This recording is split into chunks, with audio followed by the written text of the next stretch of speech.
See, at I least like it. 3 people dancing at the moment. 2 in the gallery, and Connie is boogieing away beside me there. You heard, of course, there, Texas Hold'em, and just before that, 16 Carriages from Beyonce's new album. One person, or several people who I think might be moving a bit more today, is the residents of one particular town in Cumbria, see what I did there, who are celebrating Easter in a sort of different way with a no-rules mass football game, right? The Uppies and Downies game has been taking place in Workington for at least 370 years and sees residents from each side of the town compete to get a ball to their checkpoint. Joe Clark is from Workington. He's an Uppie and he's been taking part for 60 years. Morning to you, Joe.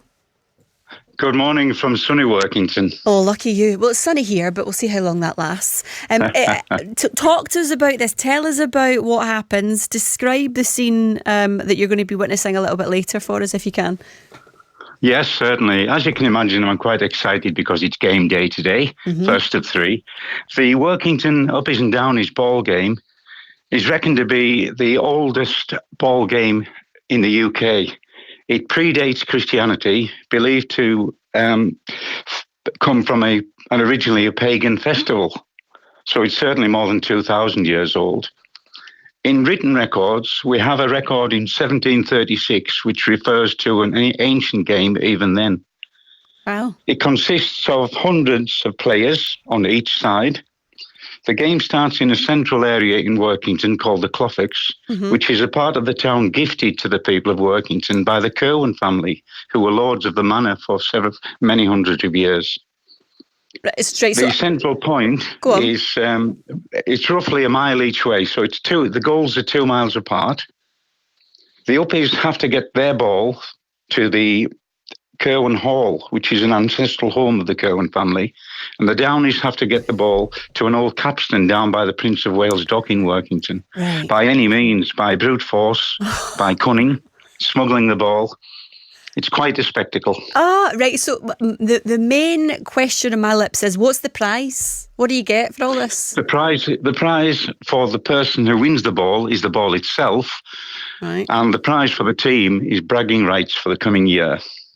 I love a bit of bragging rights. Joe, help me out here. Why is it called Uppies and Downies? Literally, there are players from the top end of the town and players from the bottom end of the town. During the Industrial Revolution, and pretty much when records started to be kept, the game was essentially between the mine workers and the dock workers and fisher people at the bottom end of the town.